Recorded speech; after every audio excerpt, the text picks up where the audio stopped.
capítulo 2, segunda carta de Timoteo, capítulo 2, del versículo 1 al 7. Y dice así: tú pues, hijo mío, esfuérzate en la gracia que es en Cristo Jesús. Lo que has oído de mí ante muchos testigos, esto encarga a hombres fieles que sean idóneos para enseñar también a otros. Tú, pues, sufre penalidades como buen soldado de Jesucristo. Ninguno que milita se enreda en los negocios de la vida a fin de agradar a aquel que lo tomó por soldado. Y también el que lucha como atleta no es coronado, sino lucha legítimamente. El labrador, para participar de los frutos, debe trabajar primero. Considera lo que te digo y el Señor te dé entendimiento en todo. Un trocito muy pequeño, pero muy intenso, que nos va a servir hoy para mucho. Dice: Timoteo estaba pasando por un tiempo de vacilación y debilidad espiritual. Podría estar cuestionando su llamado, sus dones o la suficiencia de la provisión divina. Estaba enterrado en alguna clase de dificultades y no podía quitárselas de encima. Fueran cual fueran las particularidades, Pablo se dio cuenta de que su hijo en la fe necesitaba avivar el fuego del don de Dios que estaba en él. Necesitaba recordar y ejercer el poder, el amor y el dominio propio que el Espíritu Santo había provisto para él y provee para todo creyente. Por eso le dijo: tú, pues, hijo mío, esfuérzate en la gracia que es en Cristo Jesús. El verbo esfuérzate es imperativo, cosa que lo convierte en orden, aunque así es una orden atemperada por el profundo amor de Pablo a Timoteo, su hijo. Había ternura en el corazón de Pablo porque hay ternura en el corazón de Dios. Hasta los más fuertes mandatos del Señor se dan con amor. Timoteo, el cual no tenía razones para no esforzarse porque tenía fe no fingida, porque Dios le había dado dones especiales y por los recursos abundantes recibidos en la salvación. Sin embargo, el verbo esfuérzate también es pasivo, lo cual indica que la fuente de la fuerza de Timoteo no estaba en él mismo, sino en la gracia que es en Cristo Jesús. La gracia continua de Dios en las vidas de los creyentes actúan en la justificación y en la santificación, en el perdón y la santidad, y en su gracia aplicada a nuestro servicio. La misma gracia que nos perdona y nos hace santos es la gracia que nos da poder. Estamos continuamente en la esfera de la gracia porque pertenecemos a Cristo. Pero para disfrutar de esta esfera de la bendición, debemos vivir en la esfera de la obediencia. Pablo presenta 4 elementos claves de la vida espiritual fuerte y obediente. Usa las analogías vividas de un maestro, un soldado, un atleta y un labrador. La primera metáfora es la de un maestro que enseña a otro, quien a su vez enseña a otros maestros, quienes luego enseñará a otros más. La tarea de Timoteo era correr la segunda etapa, como si fuera el relevo espiritual en el cual tendría que encargar lo que había oído de Pablo, esto es, pasar la enseñanza profunda de la palabra de Dios a hombres fieles bajo su cuidado. Aquello que debía guardar cuidadosamente, también debía enseñarlo cuidadosamente. La verdad de la cual habla aquí Pablo está más allá del mensaje básico de salvación, el cual debe predicarse a todos los que lo oigan. Se refiere más a la capacitación sistemática y cuidadosa de los líderes de la Iglesia que enseñan y discipulan a otros creyentes en la plenitud de la palabra de Dios. La segunda figura que usa Pablo para ilustrar las características de una vida espiritual fuerte es la de un soldado. Pablo no solo llama a Timoteo a servir al Señor como soldado, sino como buen soldado de Jesucristo. Un cristiano espiritual no cumple solamente al mínimo con su deber por su Señor Jesucristo. Le sirve además con todo lo que es y lo que tiene. La primera marca de un buen soldado que menciona Pablo es la voluntad de sufrir penalidades. Un soldado que milita no tiene un trabajo de 9 a 5, ni siquiera un trabajo de 60 a 70 horas semanales. Es soldado las 24 horas del día, cada día del año. Su cuerpo, su salud, sus habilidades, su tiempo, todo lo que él es, pertenece al ejército al cual sirve. La tercera marca de un buen soldado es el deseo genuino de agradar a aquellos que lo tomó por su lado. Es imposible servir a dos jefes, tal como es imposible servir a dos señores. La esperanza más deseada de todo cristiano es recibir recompensa por el servicio fiel y oír decir a su Señor: buen siervo fiel, en lo poco me has sido fiel, en lo mucho te pondré. La tercera figura usada por Pablo para ilustrar las características de la vida espiritual fuerte es la de un atleta. La corona para la cual competían los atletas griegos era perecedera.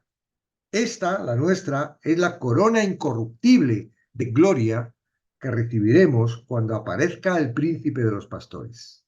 La corona de vida que Dios ha prometido a los que le aman. La cuarta y última imagen familiar de Pablo para ilustrar las características de la vida espiritual fuerte es la de un labrador. El labrador trabaja para conseguir la cosecha. De esta manera vive. Debe trabajar de una forma de... Debe trabajar es una forma de participio del verbo copiao, que significa literalmente esforzarse intensamente, sudar y esmerarse hasta el punto de quedar exhausto, si es necesario. El labrador diligente comienza su trabajo duro y exigente temprano y termina tarde. Soporta el calor, la lluvia y la sequía. Ara el suelo tanto si está duro o blando. No espera según su criterio, porque las estaciones no lo esperan a él. Cuando llega el tiempo de plantar, debe plantar. Cuando aparece la cizaña, debe arrancarla. Y cuando el cultivo está maduro, debe cosecharlo. Lo que lleva a que el labrador se esfuerce tanto es la cosecha. El maestro suele encontrar euforia en las mentes en ciernes de sus estudiantes. El soldado suele encontrar emoción en la batalla y el atleta por la emoción de la competencia. Pero la mayoría de horas de trabajo de un labrador son tediosas, rutinarias y poco emocionantes. Y a diferencia del maestro, el soldado y el atleta, el labrador suele trabajar solo. No tiene estudiantes que lo estimulen, no tiene otros soldados que batallen junto a él, no tiene compañeros de equipo o multitudes que lo animen. Las vidas de muchos cristianos son como la de un labrador.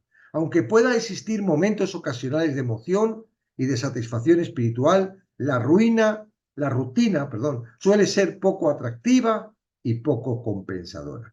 Pero sea cual sean las responsabilidades en juego, a todos los creyentes fieles Dios le promete bendición y recompensa.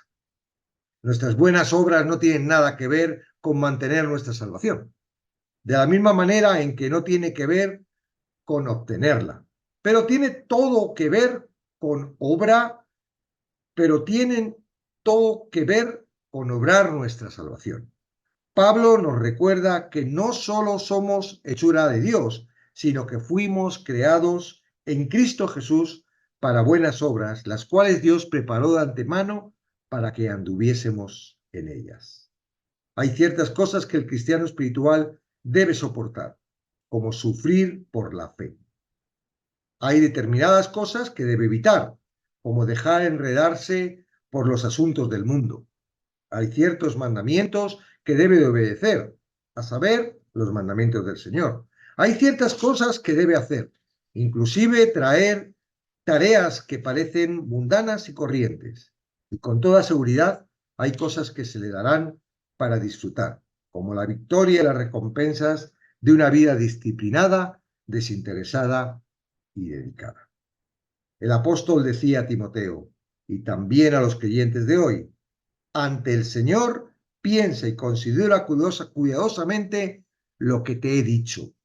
Contempla tu vida y pregúntate si eres un cristiano fuerte, un cristiano espiritual y maduro. ¿Te estás dedicando a guardar y enseñar la palabra de Dios? ¿Te niegas a ti mismo y consideras que tu vida no tiene importancia a fin de servir fielmente al Señor? ¿Te mantienes alejado de los asuntos del mundo? ¿Te preparas continuamente para servir a tu Señor? ¿Entiendes la negación y el sacrificio personal? ¿Estás dispuesto a pagar el precio que Él pide? Si podemos responder afirmativamente a estas preguntas, tenemos la promesa de que el Señor nos dará entendimiento en todo. A través de los desafíos andaremos con sabiduría y visión hasta la victoria. Bueno, no quiero confundir a las personas justas que no nos conocen todavía. El Evangelio, el Evangelio tiene dos matices o tiene dos posiciones. El Evangelio está para alcanzar a las personas que todavía están, ¿verdad?, esclavas, fuera, apartadas de Dios, condenadas. De alguna forma, todos lo hacemos así, ¿verdad? Entonces, el Evangelio, la función del Evangelio es alcanzar, salvar. No somos nosotros, ¿verdad? Cuando nos damos cuenta de que estamos lejos de Dios, cuando vemos que nuestra vida es una miseria, que estamos, ¿verdad? Horribles, que lo hemos hecho todo mal, pero no es porque lo hayamos hecho todo mal, porque es que en realidad no somos dueños de nuestra vida. Esto no lo sabemos, claro, porque no tenemos al verdugo o no tenemos al esclavizador al lado nuestro. Es un mentiroso, un usurero, ¿verdad? Se oculta y no sabemos. Creemos, todo el mundo cree que está dirigido bajo su voluntad y es mentira. No son libres. Por eso cuando Jesús le dijo que tenían que ser libres, los judíos decían, si nosotros somos libres, somos hijos de Abraham. Y dijo, no, vosotros sois hijos de Satanás. Hijos de Abraham sería ser libres, pero no, eran hijos de Satanás, con lo cual estaban a la disposición de Satanás. Y Satanás ha colocado un sistema que no hace falta que le veas. Ya de por sí, el mundo, ¿verdad? Y la estructura del mundo y la ficción es así. Y no solo eso, sino que la propia naturaleza, cuando Dios le dijo a Adán y a Eva, bueno, se lo dijo a Adán, ¿verdad? Si comes del fruto de la sabiduría del bien y del mal, morirás. No estaba vacilando, no estaba diciendo que fuese una mentira, era real. Murieron. Y no solo murieron, sino la descendencia que tuvieron. Adán y Eva fueron creados por Dios, pero Caín y Abel fueron creados por Adán y Eva. ¿Okay? Siguieron, la simiente del pecado continuó y ha llegado a nosotros. Y de alguna forma hemos nacido en esa simiente y traemos una naturaleza que nos creemos. ¿Qué? ¿Yo qué vas a saber si cuando eres pequeño, verdad, te encuentras con que estás en este mundo? ¿Quién me trajo a este mundo? ¿Quién me ha dicho? Cuando eres un poco consciente de cómo es el mundo, sobre todo cuando has pasado de adolescencia, te has casado, tienes hijos, estás lleno de problemas, de dudas y de cosas, y dices, pero ¿quién le mandaría a mí? Si yo hubiera elegido, no hubiera venido a este mundo. No, no elegimos venir a este mundo. Venimos y venimos esclavos. Y este es el mayor problema, que hay muchas personas que no piensan que son esclavos. Piensan que ellos están tomando decisiones, que las cosas que están haciendo mal es porque han tomado malas decisiones, que si se hubieran esforzado un poco más, a lo mejor no sufrirían. Pero a ver, si un día vas al médico y te dicen tienes cáncer, ¿qué culpa tienes? Ah, bueno, el que ha estado fumando o el que ha estado haciendo cosas malas, por supuesto, pero hay personas que se cuidan mucho. Hay personas que no, ¿verdad? Y tienen enfermedades. ¿Qué culpa tienes por tener enfermedades? Estás en un mundo caído. De alguna forma. ¿Qué culpa tienes, verdad, de la estructura de este mundo, de haber nacido en el tercer mundo, verdad, en África o en algunos países pobres? ¿Qué culpa tienes si mis padres, mi familia eran pobres? Bueno, el que ha nacido en una familia rica, ¡qué bien! Soy rico, he nacido en una familia rica y resulta que esos tienen más problemas, aunque los pobres. Porque qué difícil es que un rico entre en el reino de los cielos. No hemos elegido, ¿verdad? Entonces, el Evangelio es para decirle a todas esas personas, hey, necesitas salir de esa esclavitud y yo he pagado para que salgas. Esto es lo primero. Ahora, te tiene que alcanzar el Evangelio, Señor, ¿no? Señores, señoras, señores, escúchame, tiene que ser el Evangelio el que te salve. No se trata de ti. No es algo que tú puedas hacer. Esto es lo mayor. O sea, Jesucristo no salva a orgullosos.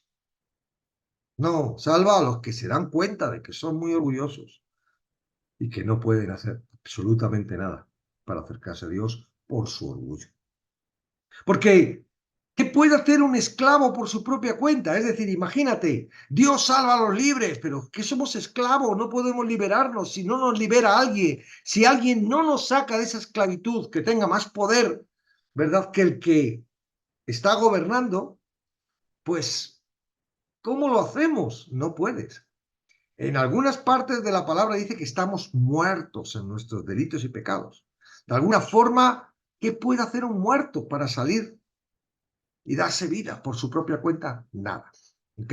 Entonces, esto es importante porque si tú crees que con tu tesón, con tu fuerza, con tu voluntad, con tu obediencia vas a poder alcanzar a Dios, estás en un problema. Porque así no te va a alcanzar Dios. No, Él tiene. Y por eso el Evangelio te dice, mira, no se trata de ti, no se trata de lo que tú hagas, no se trata todas tus obras, son como compresas sucias, trapos de inmundicia. Entonces, es cierto que ha sido mal predicado el Evangelio, no es algo que se haya hecho sin querer, es algo que está hecho a posta por el mismo sistema esclavizador para no perder esclavos. ¿No ves que Satanás no quiere perder esclavos? No, los que están ahí en la cadena, iba a decir alimenticia, en la cadena productiva del mundo. Somos ganado. Estos, ¿cómo van a salir de la esclavitud? No, que no se enteren de que hay una forma de que puedan salir. Entonces, esos mismos, el mismo esclavizador, produce la mentira. Mira, tienes un problema, estás apartado de Dios. Ahora tienes que hacer esto y tienes que hacer esto. Y si haces esto, si haces esta oración, si te arrepientes, si haces esto, entonces vas a ser salvo. Y vas y te lo crees. Y ahora crees que eres salvo y ya estás en Cristo y empiezas a desarrollar toda la parafernalia que te pone a hacer, a alabar a Dios, a diezmar, a ofrecer, a orar, a leer la Biblia. Soy salvo, pero no eres salvo. No entiendes nada de lo que lees, porque todavía no eres salvo, no has nacido de nuevo, no tienes el Espíritu Santo. Es un problema. ¿Okay? Y te encuentras conquistando en esa posición que todavía no, estás en el proceso. Eso no quiere decir que vayas a alcanzar, no. Dios tiene su plan. Conmigo 22 años tardó. Bueno, no es que tardara, dispuso ese tiempo porque Él es sabio. Y dispuso ese tiempo, 22 años, que son años, 22 años de religiosidad, de creer que estaba a salvo y no entendía ni papa. Entonces, te pones a leer Timoteo, te pones a leer esto y el entendimiento que tú tienes, en vez de tener el entendimiento de lo que realmente está diciéndole Pablo a Timoteo, te viene el entendimiento que le da la gana a tu esclavizador. El entendimiento que le da la gana al sistema que te tiene atrapado y que te tiene engañado en ese sistema. Y claro, te pone a, esfuérzate, me tengo que esforzar, tengo que ayunar, tengo que diezmar, tengo que obedecer al pastor, tengo que hacer lo otro, y te esfuerzas, y hay veces que puedes, y te cuesta mucho, y lo haces, y eso te llena de orgullo.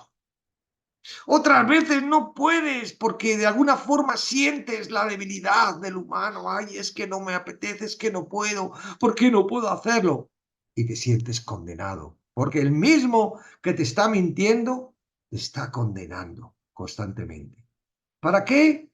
Para que no recibas nada, para que estés en una posición de esfuerzo constante. En eso, claro, es que no me esfuerzo, es que no lo hago. Mira, y esto es como cuando uno viene el fin de año Ay, este año voy a hacer, este año voy a perder peso, este año voy a ahorrar, este año voy a buscar trabajo, este año voy a intentar ser un buen cristiano. Es que uno no puede intentar, porque uno no puede ser, porque es esclavo. Entonces, te estoy metiendo todo este rollo para decirte que esto que hemos leído hoy hay que entenderlo en Cristo. Este libro no es para los que, no, todavía no estás seguro de tu salvación, todavía crees que puedes perder la salvación, todavía crees que te tienes que esforzar, todavía estás jugando pecado para arriba, pecado para abajo y que, mira, puede ser que estés así como yo estaba, te toca irte a los evangelios y de alguna forma todo lo que no entiendas preguntar. Porque este libro es para aquellos que ya han entendido que están en Cristo. La primera parte para que Cristo te pueda alcanzar es que te tienes que dar cuenta de que tú no tienes que hacer nada para poder salvarte. Y vienes de un entorno en el que te están constantemente diciendo. Ayer me mandó una Ofelia, una prédica de su iglesia, de su pastor, y le está escuchando. Ya, ¿no? Hacía tiempo que no escuchaba ese tipo de prédicas, desde que yo me marché de mi iglesia. Veintitantos minutos creo que dura. Creo que no se refiere ni un minuto a Cristo. Todo se refiere al esfuerzo, al tesón, a la fe que tiene que tener el hombre. Se está centrando. O sea, tú estás intentando escuchar y estás con un agobio tremendo porque te está constantemente diciendo lo que tienes que hacer, cómo lo tienes que hacer, cómo... Y Cristo entonces, ¿para qué vino a la cruz y murió? Y el espíritu y el don y todo esto no están en esa prédica. ¿Por qué? Porque se centran en algo que es imposible para ellos. No se puede uno ser un soldado sin pertenecer a Cristo. Primero, porque no eres de Cristo. Segundo, porque el que te tiene atrapado no lo va a permitir. No lo va a permitir. Te vas a esforzar, vas a querer ser un soldado 24 horas y a los 2 días vas a estar hecho polvo y vas a dejarlo todo. ¿Verdad que es muy incómodo, verdad? Comprometerte con cosas y luego dejar de hacerlas. Esto pasa a todos los que están fuera de Cristo. Esto no se puede entender. Entonces, digo, el proceso viene, ay, no, pues no tengo que hacer nada. Y entonces hay una etapa, ¿verdad? Hay una etapa en la que ya no venga, ya no digas, ya no escuches, ya déjate alcanzar por la palabra, necesitas la palabra para salvarte. Y después ya, cuando empieces a madurar, podrás entender este libro. Yo al principio, y ahí, por ejemplo, está entrando Cherry, ¿verdad? Al principio era una lucha con las obras, con la ley, que no, que aquí no dice que hay que hacer ningún mandamiento. Trabajamos porque de alguna forma estábamos luchando con esa mentira que nos habían metido anteriormente de que había que hacer obras, de que salvarnos y que... Entonces, digo, esto es un proceso. Sí, tú le puedes decir a un niño, ser responsable a un bebé. Le puedes decir a un niño, esfuérzate, niño, vamos, aprende a comer solito, cuando es un bebé. No. Entonces, hasta que no pasas a Cristo y eres un bebé, y en la medida en la que va avanzando en la palabra, ¿verdad? Porque es la palabra, te hace consciente de dónde estás. Esto que hemos leído hoy no se puede entender. Sí es utilizado por la iglesia para decir a las personas que tienes que esforzarte. Mira, es muy bonito porque yo al principio no entendía esto, ¿no? Dice en el 2, tú pues, hijo mío, esfuérzate en la gracia que es en Cristo Jesús. Esfuérzate en la gracia. Es como que te está diciendo, esfuérzate, pero vive en la gracia, ¿verdad? O sea, la gracia es lo que nos da Dios, que nosotros no podemos conseguirlo por nuestras fuerzas, y ahora me está diciendo que me esfuerce en eso. Es algo como, ya al principio, no, no, lo que me está diciendo es que deje de hacer todo, que me esfuerce, ¿para qué? Para que sea la gracia. ¿Qué es la gracia? El don que Dios ha dado. ¿Qué es la gracia? El Espíritu Santo que vive en mí. ¿Qué es la gracia? La limpieza del pecado que hace el Espíritu Santo, ¿verdad? La justificación, la santificación. ¿Quién lo hace todo? El Espíritu Santo. Eso es la gracia. La gracia es un descanso. La gracia es una seguridad. La gracia es que me tengo que esforzar en la gracia. Claro, porque estás muy esforzado en lo que no te tienes que esforzar. Te preocupas, le das vueltas a las preocupaciones. Quieres hacer lo que tú no puedes hacer porque eres débil. Lo que Dios tiene que hacer, lo quieres hacer tú. Y de alguna forma te molesta porque no lo puedes hacer. En el caso, por ejemplo, de Timoteo, si podemos a pensar cómo estaba, se encontraba frustrado porque lo que le había mandado Pablo, que él con muchas ganas fue, ¿verdad? Se encontró ahí como, imaginaros que os ponen en una iglesia y no os hacen caso. Y encima no han de hacernos caso, hay por ahí pastores que enseñan otra cosa y que te están criticando y te están diciendo, y ves que es un caos y que no te hacen caso porque eres joven. No, tú eres muy joven, hombre. A ver si aprendes, vamos, tienes que aprender un poquito más. Y es muy difícil para una persona que tiene la autoridad que no le respeten esa autoridad por su juventud, por su, a lo mejor era demasiado tierno, a lo mejor era tímido, no sabemos, pero en vez de ejercer el poder de Dios, la autoridad de Dios, estaba usando sus fuerzas. Timoteo, si te tienes que esforzar, esfuérzate en la gracia. Ahora, ¿cómo entiende esto una persona que está escuchando en su iglesia que tiene que esforzarse, que tiene que levantarse temprano para escuchar la palabra? Porque cuando uno se levanta temprano a escuchar la palabra, Dios actúa en uno y le da la fuerza. ¿Perdona? Mira, a mí me lo ha dado todo cuando nací de nuevo. No me da nada cuando yo me levanto temprano. Yo me levanto temprano, no porque me vaya a dar algo. Me levanto temprano porque me apetece estar con Cristo. No es un esfuerzo. Claro que me tengo que esforzar. Al cuerpo le gusta dormir. A mi mente le gustaría estar haciendo otra cosa. A mi corazón le gustaría, ¿verdad?, estar dedicado a los negocios y a las... Yo, cuando eran con negocios, eso de 8 horas, trabajar 8 horas, yo como autónomo en mi empresa, sí, había veces que hasta 16 horas. ¿Y alguien me las pagaba? No, porque cuanto más trabajaba, más beneficio. Y ahora que estoy en Cristo, ay, voy a decir, qué rollo, ahora tengo que esforzarme porque estoy en Cristo. No, me lo dona. Ahora el esfuerzo que tengo que hacer. Mira, yo he salido a viajar, ¿verdad? Yo he dicho que ya no iba a salir más sin mi mujer, porque la he hecho mucho de menos. Pero claro, las iglesias no quieren pagar dos, solo quieren pagar uno. En los gastos y tal, y dice, no, vente tú solo y tal. Y otras veces porque ella no podía. Y he ido a Italia, a muchos países a predicar. ¿Qué crees? Que iba de vacaciones, que dormía 12 horas. Había veces que hasta 3 y 4 horas. Porque era un tiempo intensivo, eran 4 días y esos 4 días y ya luego te tenías que marchar, tenías que hacer todo. Y lo hacías con... Ay, voy a decir, ¿cuánto me vas a pagar? No, no esperaba que me pagaran nada. Que por lo menos me pagaran que fuera para allá. Y me mandaron otra vez para acá.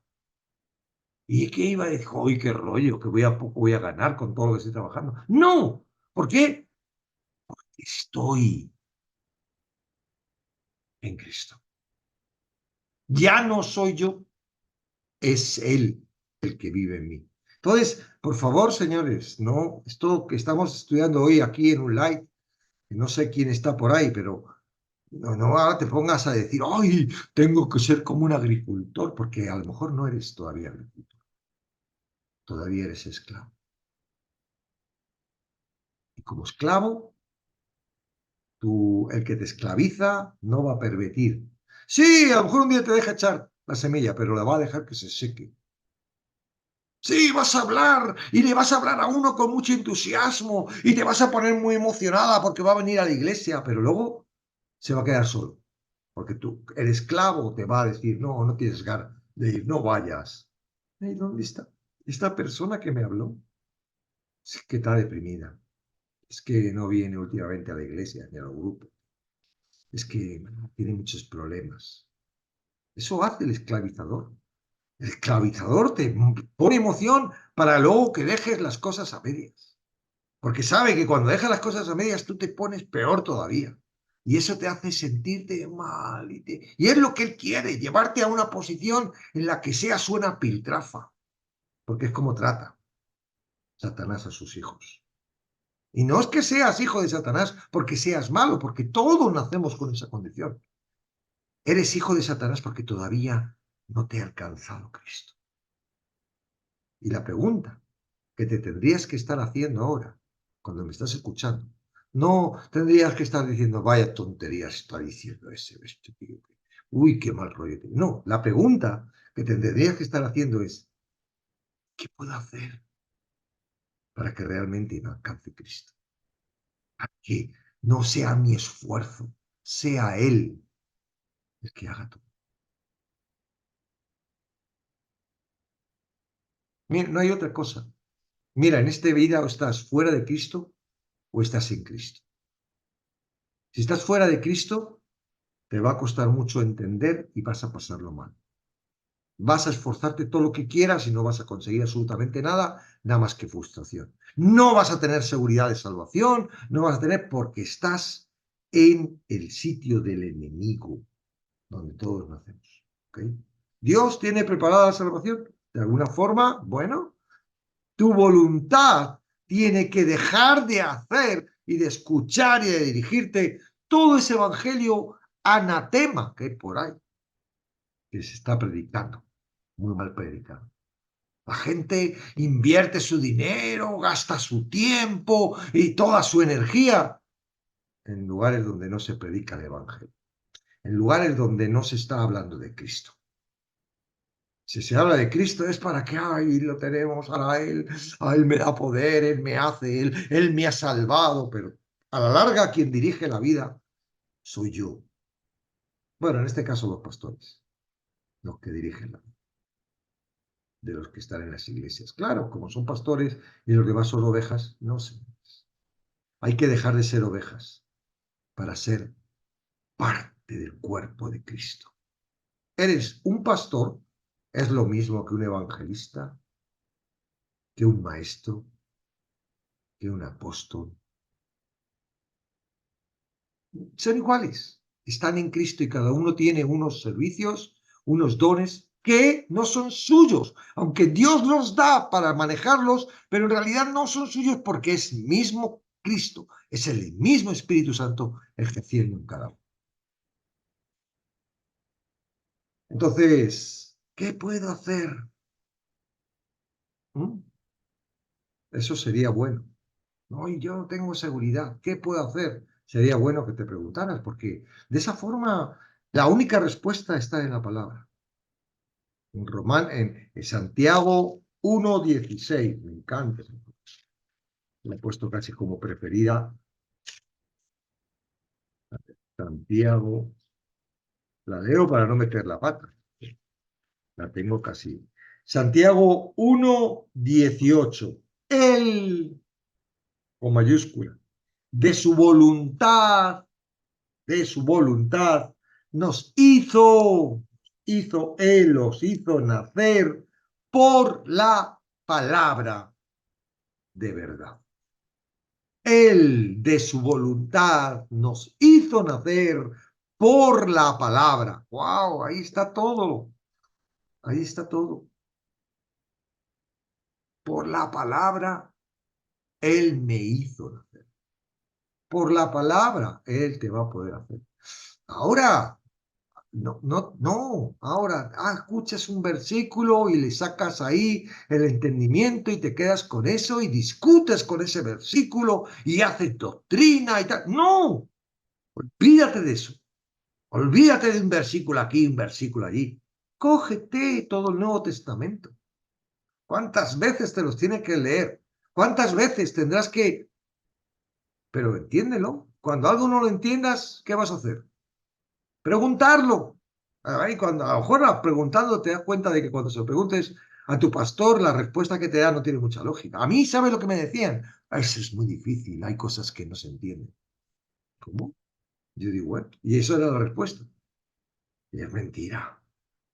Claro, ellos no la pueden entender, porque no tienen al Espíritu Santo. Lo siento, yo sé lo que estoy hablando, porque a mí me pasaba.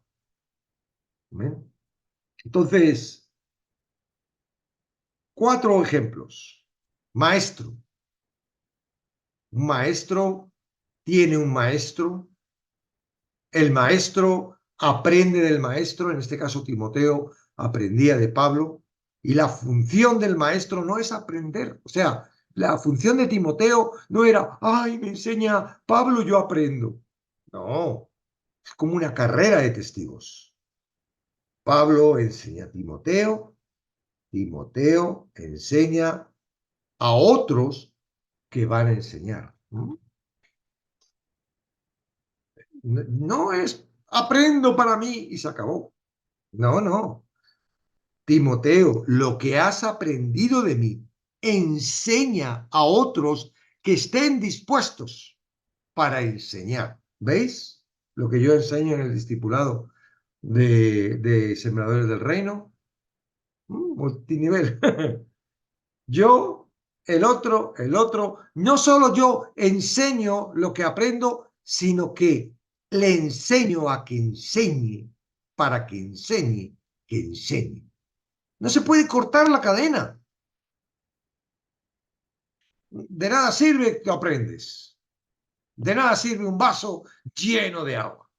Ya está, ya estoy lleno. No, ese vaso lleno de agua es para algo, para que alguien beba y se vacíe. ¿Ok? Pues esto es igual. Tú aprendes, pero para enseñar a otros, que enseñen a otros. Entonces, la primera del maestro, Timoteo, tu función no es estar hecho polvo, ay, ¿qué hago? No, es lo que has aprendido de mí, que lo has aprendido, que yo sé que lo has aprendido. Por eso te dejé en Efesios. Le dice, no, búscate a maestros fieles, ¿verdad? Que aprendan de ti para que ellos también enseñen. No basta con que enseñes tú, Timoteo. Primero, no basta con que tú aprendas. No basta con que tú enseñes. Tú tienes que enseñar para que enseñen. Primer principio. Segundo, un soldado. ¿Verdad? Dice que el soldado no... Dice, ¿cómo dice el soldado? Espera. Vamos a verlo en la palabra. Dice, ninguno que milita se enreda en los negocios de la vida a fin de agradar a aquel que le tomó por soldado. Jesucristo te ha tomado como su siervo. ¿A quién le pertenece tu tiempo? ¿A quién le pertenece tu servicio? Claro, si no estás en Cristo, esto no lo vas a entender. Porque además el esclavizador no te va a dejar. Pero cuando uno está en Cristo, no sé qué sucede. Bueno, yo sí sé qué sucede. El Espíritu Santo que está, Dios, claro, yo soy. Yo soy de Cristo. Él hace conmigo lo que quiere. Entonces yo no me voy a enredar en otras cosas que no sean de Cristo. Timoteo, no te enrolles en otras cosas. Céntrate en el servicio. Claro, ya le ha dicho que avive el don, que ya no esté bajo su poder, temor, sino bajo el poder del don de Dios. No, no eres tú, pero no te enredes en otras cosas. Timoteo, no te enredes. Lo siguiente es un atleta, ¿verdad? Y dice que el atleta, pues, quiere llegar, ¿no? Nadie corre, ¿verdad? Voy a correr. No, no, no.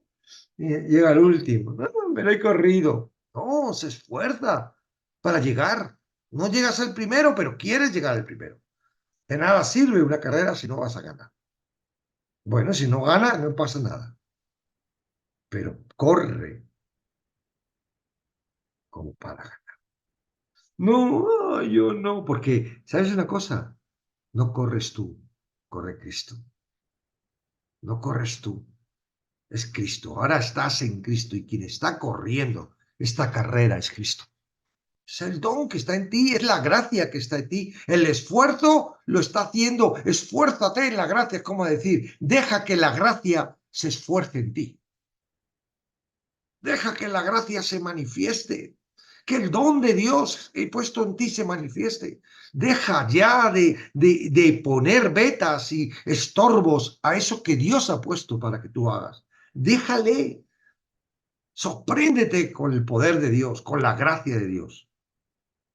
Y el último es lo del labrador. Quizás el labrador es, ¿verdad? Por eso en el comentario, labrador es el, oh, ¿sabéis lo duro? Yo no sé quién hay aquí que, yo lo conozco no por mí, aunque he hecho labores, he trabajado como el que estoy en un sitio de agricultura y bueno, no tengo el cuerpo ni el físico ni la espalda como para poder, además ahora todo es con maquinaria, no es antes que da corazón, pero bueno, yo he estado trabajando en algunos huertos que todavía no se hacen con maquinaria, y aun con maquinaria es duro, ¿eh? El trabajo y el sol, el calor, ¿verdad? Del verano. Uf, ¿qué? ¿Qué? Están trabajando, trabajando, trabajando. No ganan nada durante meses.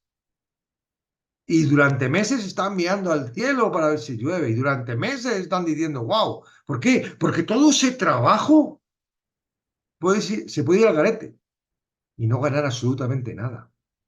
Después de estar trabajando, se levantan temprano, se acuestan tarde. Terrible. Luego llega la hora de la cosecha y tienen que trabajar y luego viene el resultado. Esto es, ¿verdad? Esto es el Evangelio. No se ve el resultado. Se trabaja, se trabaja, se trabaja. Pero luego se ve el fruto.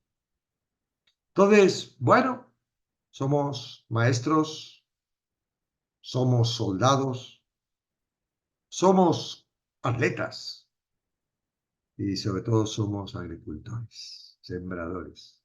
Amén. Y esto es lo que le está diciendo para animar a Timoteo. Esta es la base.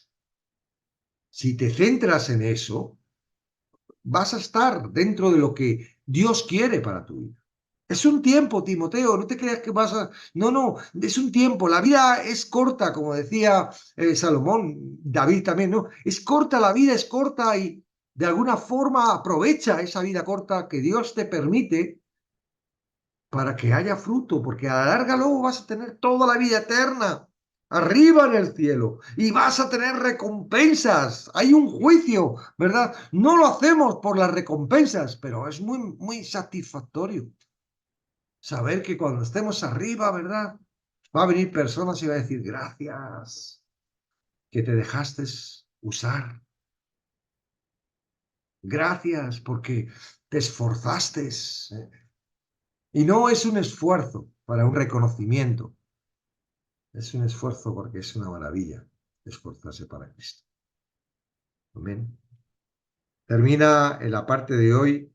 Considera lo que te digo, considera lo que te digo y el Señor te dé entendimiento en todo. Qué bueno, ¿no? Necesitamos entendimiento de Dios. ¿Qué es el entendimiento de Dios? La revelación. Cuando Él nos muestra, ¿verdad? Nos revela, wow, si estaba aquí, si lo tenía, si estaba siempre, si desde antes de la fundación del mundo, pero no me daba cuenta, pero ahora lo veo. Es el Señor quien lo hace. Amén. Bueno, hasta aquí.